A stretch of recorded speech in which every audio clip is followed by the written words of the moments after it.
I'll request Srimati Smriti Irani, Minister, to intervene. Thank you, sir, for this opportunity. As a Member of Parliament, I think this is a sign of divine paradox, that on one bench sat two eminent men.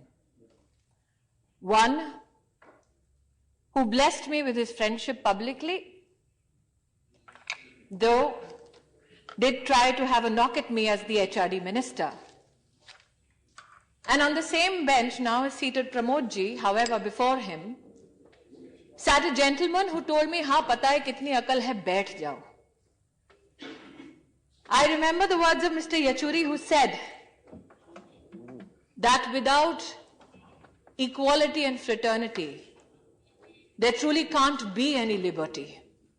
But possibly it is a sign of the liberal and tolerant mind of an individual who sits here, is shushed in a patronizing manner, for possibly a Member of Parliament who has made comments about female parliamentarians and women at large in the country can patronizingly say, "Baitho, pata hai kitni akal hai."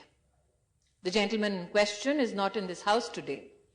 But as someone who has witnessed how the wheels of democracy turn in this very house, let me as a woman say today that irrespective of which ideological shore we stand, irrespective of the political debate and deliberation we delve in, this side or that, whenever the dignity of a woman is challenged, we speak in one voice. And today, surprisingly, the dignity of a notification was challenged. It was waved in our faces and a question was posed. How is it that you notify a Constitution Day for educational institutions in this country? Never could we imagine that a day which seeks to celebrate the very history of how this Constitution came to be, a day that seeks to enrich the young, the future generation of this country, as to what sacrifices were made so that these values which are dear to humanity can be enshrined in this living Constitution, is a celebration I, as HRD Minister, will be compelled to explain. And hence, sir, the following explanation. On the 26th of August,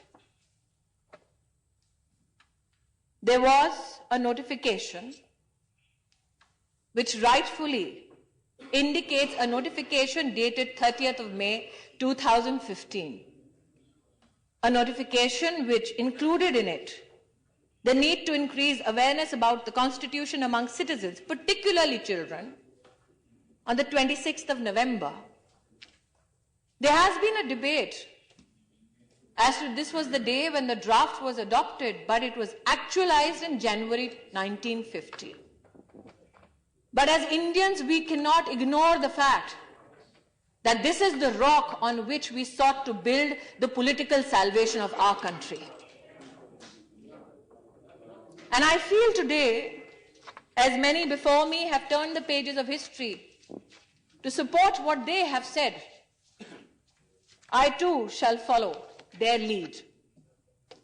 In 1999, Justice Verma worked with a group of Indians to operationalize how fundamental duties are to be seen in the education sector. And in one of the recommendations Justice Verma made was, when students understand their obligations, they are likely to learn their own way of fulfilling the obligations. Hence, he said, presentation of the values inherent in each clause of Article 51A through anecdotal talks at morning assemblies in schools should be organized. This, sir, is the notification which was subsequently given to the Central Board of Secondary Education, which said, amongst the events for the day, that the school head may address the students briefly about the significance of celebrating this day and also recite the preamble of to the Constitution. Mr. Yechuri, in his absence,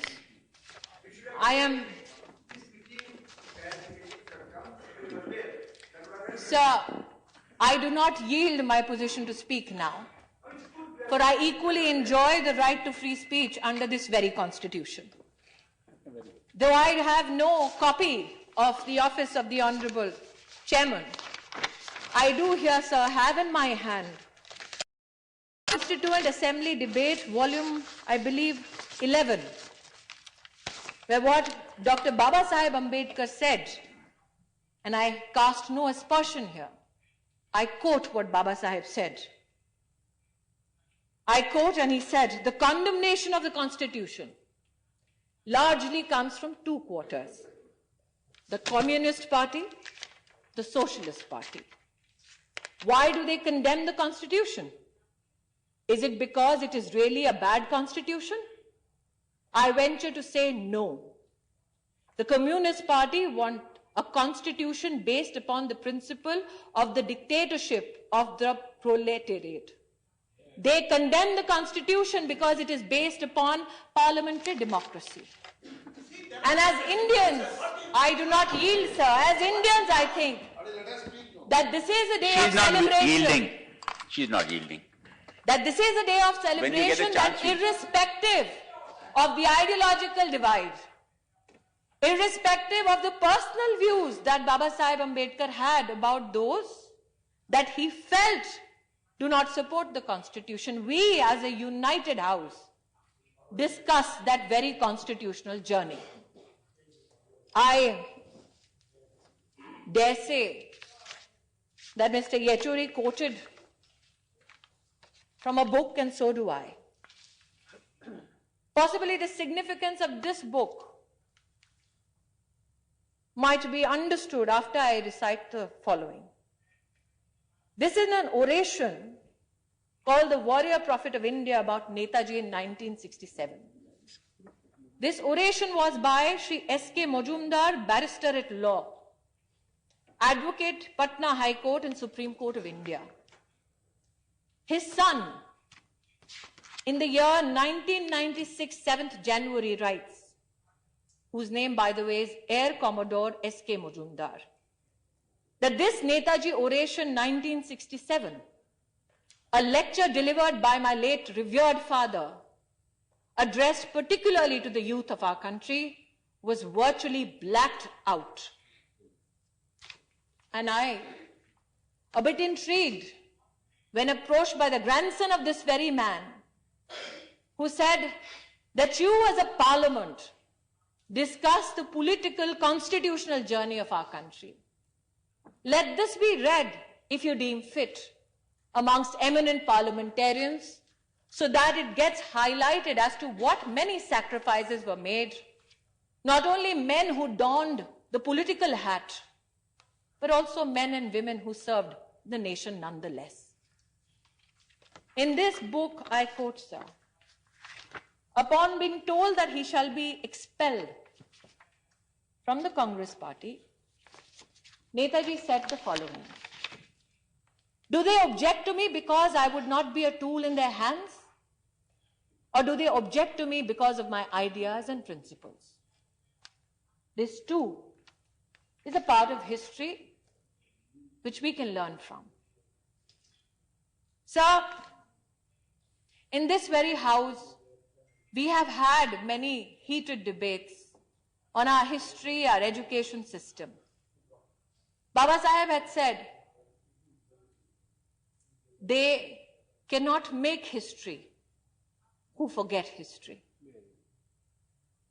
And when I turn the pages of how this man, cherished as the architect of the Indian Constitution, saw his contribution in the making of this living document, which gives us liberty, equality, and fraternity, he said that these three terms did not come from me, a scholar of political science. These three terms come to me from my master, the Buddha. And I think that is the beauty of our Constitution, that such great men and women knew where to separate their personal religious beliefs from the documents that they signed, which told us what kind of a destiny we can carve out for ourselves as a nation. I think it is paradoxical that today Sharad ji, a very senior parliamentarian, yet again told me, "Beto, beto." Imagine if such a parliamentarian, politician, was a part of the drafting committee. Mr. Yechuri is right. As a woman in India, I celebrate the fact that women in many nations across the world had to struggle to get their right to vote. I got it because my constitution gave it so at the birth of this very nation as a republic in 1950. But imagine, as the leader of the House said today, what kind of restrictions would such a senior parliamentarian would have imposed on a woman like me while this was being drafted? Would I have been told, "Savli ho to vote karne ka adhikar nahi"? Would I have been told, "Parkati ho to vote karne ka adhikar nahi"? I see that some are disturbed by what I say. But apart from the social realities that were counted in this very house today, this also is a reality we must embrace. For the victims of such reality do not reside only outside this house, but we have witnessed it in this very house. Let's look at what Baba Saheb Ambedkar felt with regards to education. In the year 1945, he established the People's Education Society. Until this date, are two living monuments in the field of education, his legacy. One in Aurangabad, which is the Milind Mahavidyalaya, set up in 1950, and the other is the Siddharth Law College in Mumbai, set up in 1956. And the very thrust with which Baba Saheb set up these institutions was to bring about intellectual, moral and social democracy. And he insisted that men and women of this country will study in these institutions together, shoulder to shoulder. Another part of history. Baba Saheb said, "I would like that the right to free and compulsory education to children be given as a fundamental right while we draft this constitution." But the government of the day said, "Let's have a committee which can sit and look into this issue." And citing costs, the advice given was, don't make it a fundamental right. Put it in the directive principles. As I read through the Constituent Assembly debates, there were many who cautioned then that the directive principles are not justiciable. They cannot be enforced. They provide an architecture of good governance. But Baba Saheb felt that is not thrust upon the future of this nation. How governance should be. Let us tell them how governance ought to be. And in the year when Shri Atal Bihari Vajpayee became the Prime Minister of this country, was brought the 86th Amendment, which gave a child from the ages of 6 to 14 free and compulsory education. And this is the rock on which was built the Right to Education Act, enforced on the 1st of April 2010. Baba Saheb fought for equity in education for those belonging to the scheduled caste, scheduled tribes. He made provisions for them in the Constitution. But as a parliamentarian, just not as a BJP representative, I say proudly that irrespective of the challenges of this house or the other, we rose unanimously through the Sarva Siksha Abhiyan to give us framework for equity and education for the scheduled caste and scheduled tribes. So yes, विषमताओं का देश है, लेकिन इस देश में इतनी भी क्षमता है कि जब समय की मांग हो, पुकार हो, तब हम धर्म और जाति तो छोड़िए, अपनी राजनीति को परे रखकर राष्ट्र के प्रति समर्पित भाव से काम करना जानते हैं. There are many who make a mockery of a history, a culture, civilization. Rightly so, it's their democratic right. And I don't deny that democratic right to any Indian citizen, as is mine to read the following. Gandhiji, in Chatham House in 1931, when asked about the Indian education system, said, and I quote, "I say without fear of my figures being challenged successfully that today, in the 1930s, India is more illiterate than it was 50 or 100 years ago. Because the British administrators, when they came to India, instead of taking whole things as they were, began to root them out. They scratched the soil and began to look at the root and left the root like that, and the beautiful tree perished." Gandhiji was challenged, told to produce empirical evidence. And a Gandhian named Dharampalji went back to the Madras presidency, took out papers just to prove with empirical evidence. He went before the British and said what Gandhiji said was right. Madras presidency had 90% literacy before the British came to India. That is a fact. That is a fact not enunciated or written by a Bharatiya Janata Party worker. It is written by a Gandhian called Dharampal. So what do we need today? Yes, we need that this tree of enlightenment bear fruit for our future generations by embracing the scientific temper of the new and also embracing some of our rich cultural history. I pay homage to the journey of Dr. Karan Singh. He's seated before me. I've had many conversations, even when I was not a minister, with him. And when people look at Dr. Karan Singh, they speak about his love for Sanskrit. I pay homage to the contribution you made, sir. As somebody who's just 39, I might be told कि मैं 4 बार jail गया, तुम कभी नहीं गई. 76 की पैदाइश, उसमें मेरा कोई दोष नहीं है. लेकिन इतना सत्य है कि आज भी पॉलिटिकल डिवाइड्स के बावजूद वार्तालाप संस्कृत पर हम कर सकते हैं. कुछ लोग शायद अचंभित हों कि सितंबर 1949 में, और मुझसे बेहतर करण सिंह जी बोलेंगे, Ambedkar ji sponsored Sanskrit as the official language of the Indian Union. And supporting him, amongst many, was a gentleman called Naziruddin Ahmad. And a correspondent went to Baba Sahib and said, "Why Sanskrit?" He turned around and is quoted in 2 newspapers on the September of 11th, 1949, namely the Statesman and the National Herald. He turned around and said, "What's wrong with Sanskrit?" It's ironical that 6.5 decades later, I too get posed that question, and I have a similar response. But this is the very evidence and essence of a thriving constitution, which allows debates to permeate over decades till such time a consensus emerges. Sir, I know that there is a limitation of time, but I can proudly say that I'm joined by all parliamentarians here today that we have unlimited admiration for the work of Dr. Baba Saheb Ambedkar. Does that mean we shall brush aside what is fundamentally challenging in our country? No. If I look at the figures here, the percentage of out-of-school children of SC has declined from 2009 to 2014. Does that mean the journey is complete? No.